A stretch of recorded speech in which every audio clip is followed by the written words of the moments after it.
Hello and welcome to the Flix Forum podcast, where each episode we go back and we look at a Netflix original film in the order of release. Today we have Netflix 319th film from 2020. It's the Turkish comedy Leyla Everlasting, or in Turkish, Kere Leyla. It's directed by Ezel Akay and stars Demet Akbag, Haluk Bilginer, Elcin Sangu, Firat, Tanis, and Alican. Yucesoy. I am Jesse, I'm your host. Sorry for the pronunciation of some of those names. As always, thanks for coming along on this ride as we go through the Netflix original film back catalogue. As always, as well, if you haven't seen this film and you're interested in checking it out, give us a pause and come back a little bit later on, because we will spoil this film as we go. And there's no better way to do that than starting off with the Fast Flicks, where we do a quick little summary of what the film is all about. So my Fast Flicks for this film is, this one's about a man who tries to kill his wife so he can be with a younger woman, while an art collector tries to steal an important document from them.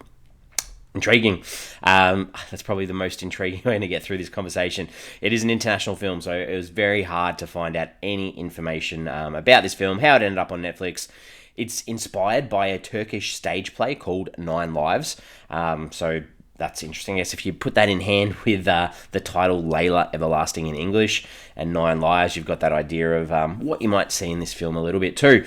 This, I guess, was originally meant to be theatrically released by BKM Film on March the 20th, 2020, but the distribution rights were sold to Netflix due to the COVID pandemic, and it hit Netflix on the 4th of December, 2020. What are the translations for this one around the world? So, as I mentioned before about the stage play, in the original Turkish, it's called 9 times Leyla, so meaning she's got 9 lives. In Spanish, it's Leyla has 9 lives. Even more explicit in your face. In Portuguese, it's called The 9 Lives of Leyla. In French, it's The 9 Lives Like Leyla. In Japanese, it's Leyla Forever. And in Romanian, it's Leyla, the one with 9 lives. So the title across the board here, a little bit spoilery if you didn't really want to know anything going into this film. What are the critics and audiences saying about this film? So on Rotten Tomatoes, this sits on only 2 reviews, so no consensus. 1 fresh, 1 rotten. The audience has it at 30%. That's on less than 50 ratings, so not a lot of people. IMDb sits at a 3.7 out of 10 on 8,000 ratings. That is super low. Letterboxd, again, 2 out of 5 on nearly 5,000 ratings. Been logged by a bit over 8,000 people. So nothing too positive here to look at so far. But what about my early thoughts? Am I going to change it up? Unfortunately not. This was excruciatingly bad. It follows every convention you can think of, and doesn't give the audience any credit to be able to understand and interpret what's going on, because it's so explicit and in your face that any good work they're trying to do with the themes, it leads to complete anger as an audience member. So I'm probably going to be pretty ruthless as we talk about this film. Let's talk about the characters. So Adam, spelled Adem. So he is our main character. He is a wealthy archaeologist who's married to Leyla. He's fallen out of love with her and is this typical disgusting male character that only cares about how his genitals think. That's him. His wife Leyla, she refuses to divorce Adam, even though he's said, I want to break up, I want to split up, I want to separate, because she wants to be this devoted wife and equal to him. But the big reveal is that, and I've said this, spoilers anyway, she's the descendant of, his name's Adam, she's the descendant of Eve, and she's immortal and all that is right in the world, and this is her just experimenting with one of her stages of life. So that's where we're at with her. The sort of person or the third wheel throughout this film is Nergis. So she is Adam and Layla's marriage counselor, who Adam falls in love with, and she's the reason he wants to leave Leyla. I found her a really tricky character to get to understand, because she is so superficial. Especially when the message of this film is about the resilience of women. She is so focused on how she looks, making sure that everyone loves her, and she's happy to chase the guy who provides her the most sort of superficial offering, really, because, and I'll talk about Harris in a second, but she's happy to switch and change as she goes. A quote from the film in regards to her was, she feels depressed when she thinks about anything but herself. Come on, even every counseling session that she has with couples, it's about how she thinks the guy in every relationship wants to sleep with her. I found her really frustrating. And then the same with Harris, I guess. Harris is Adam's lawyer, who's Adam's constantly threatening to fire. And, he's trying to be with Negris too. So that idea of men not being great. We have this other character, Madum. He's this collector of historical artifacts. He has these horrendous sidekicks called Farouk and Haran. He's chasing this manuscript that Adam and Leyla have because he believes it's his family's right because it's belonged to them in the past.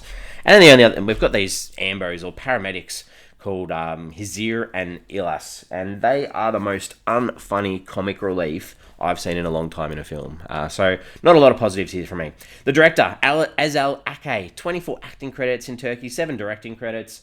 My big question is, as a male, why do you take on this film? This is supposed to be a sort of a feminist film that highlights the wrongs that men do. Let's run with that, and this guy didn't quite hit the mark. So let's talk about and sort of back that up with some scenes that I liked and some ones that I didn't like. So some things that were okay. The only real joke, I guess, that landed, sort of verbal joke, was when Adam asks the paramedics if they're the only ones in Turkey, because they keep coming to every time he tries to kill Leyla. I thought this was funny because I didn't want to see them again either. I'd had enough. I laughed when the grandfather clock fell on Leyla. I thought that was humorous. And there's this one line in the film which is good. The line is, murder is easy, making it look like an accident is hard. I thought that was good. But apart from that, everything else is really bad. So every scene that Leyla dances around through the house, wherever she is, doing washing, cleaning, eating fruit, throwing wool around, rubbish. Madum, the historical artifact collector, the start, we meet him, we see that he's really pedantic. There's this guy at this auction that offers him food, and he sort of pushes the food in this guy's face, pushes him aside. This guy chokes. It leads to the paramedics being called. And then, as I said before, these paramedics are almost the worst thing in the film. All their jokes are horrendous. And especially when they're making like these sexual references to how hot the women are. Just gross. So I've got to say, Adam's purgatory-like dream sequences. This really, really got me. So the first one, it's about him sort of, formulating ideas about killing his wife, Leyla. That was bad enough. But then, you'd think one song dream sequence would be enough. Then we get a second. Then we get a third. We get a fourth. We get a fifth. We get a sixth. And then we even get a seventh, which then leads into a montage to make sure we get our 9 kills. This was just so bad. Adam and Nergis, they're having this conversation in the car where he's sort of explaining to her that how he's going to kill his wife.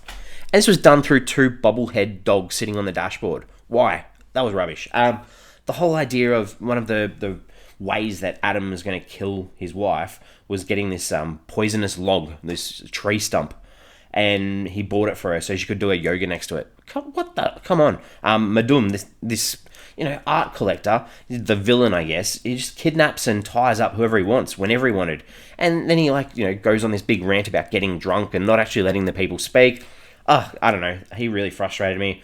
The little out-of-place cuts showing the audience how good a woman Leyla is, they just felt really uncontextualized when they dropped in the film, because we get shots of her feeding the poor, we get her working in a textiles factory, we get her feeding women in her home at a protest for women's rights. These are all important things that tell us who she is as a character, but they're just dropped randomly throughout the film without, it's just like, okay, why is she up to that? What's going on?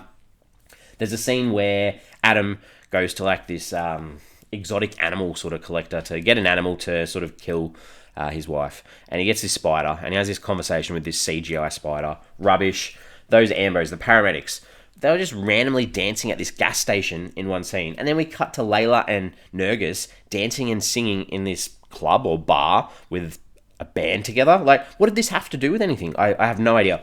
And then the final explicit theme dump at the end. I'll talk about this more later, but it was done with this camera rotating dizzyingly around the 2 characters as they spoke. I was starting to feel sick, especially there's this song afterwards as well, and then the post-credits, we get this whole cast recording of a song.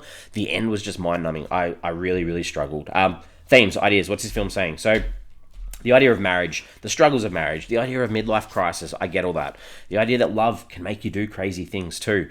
And this is that big theme they play on, is that idea of men. They're toxic, they're violent, they do whatever they want to get what they want. Yes, it's a feminist film. That is really good, because they go on about all that men know how to do is kill, whereas women learn to love. It's a man's world. These are all great themes that were just done so poorly. Not necessarily the whole way through, but it was so explicit in your face throughout that you would pick up and understand these themes, because we get that whole idea of the creation story. We've got the characters' names. We've got Adam. We've got Eve. We've got apples. They're in your face the whole time. So you understand this the whole way through. And then the last 5 minutes, I'm probably jumping ahead, but the last couple of minutes really threw me off. The last thing in this film too, trauma too, like the impact that trauma can have on actions and inactions of someone too. All right, this is my rant. What did I take away from this film? So I guess Madhum, at the end of the film, the art guy, we learn that he's Layla's son, and we obviously have Adam being literally called Adam. We've got the apples, we've got the temptation, we've got the shit men throughout. As I said, this message was very explicit and very clear, and I agree with everything it's trying to say. But to then have this super explicit scene at the end where Leyla explains everything we'd already worked out in the film, and possibly the title gave this away too, with her jamming it down the audience's throat about her, trying this time around of her life to be a woman who obeys, but it didn't work because being a man is a defect. This is like utter disrespect for filmmaking and for audiences, because to enjoy a film, you need to connect with the message. I connected with this message. However, they were not clever one little bit with this message. There was no insight whatsoever. This end of this film was rubbish. Okay, my rant's done. One question or one pondering I had.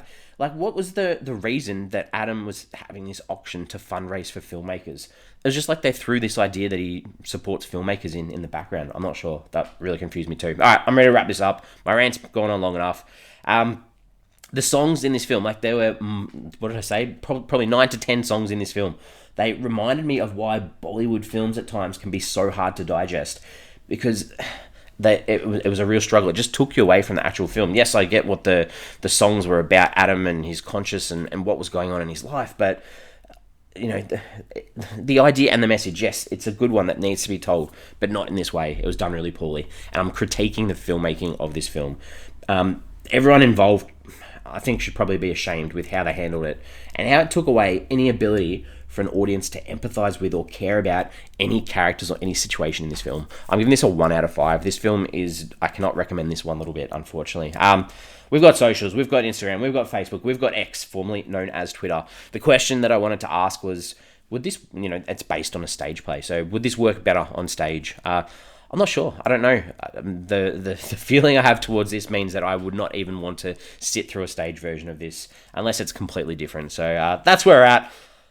That's our little mini run of international films. I feel like we've had quite a few in a row. We have an American film next week. This is a film I've actually seen, but I am excited to give it a rewatch because next week we have the 2020 biographical drama called Mank, which is directed by David Fincher and stars Gary Oldman, Amanda Seyfried, Lily Collins, Arliss Howard, Tom Pelphrey, Charles Dance, and Tom Burke. So big film next week. Jump on board. Hopefully that one's going to get me back into the swing of things from memory. I do enjoy that film. So thanks for hanging around and listening to this one. If you did, I will see you next week.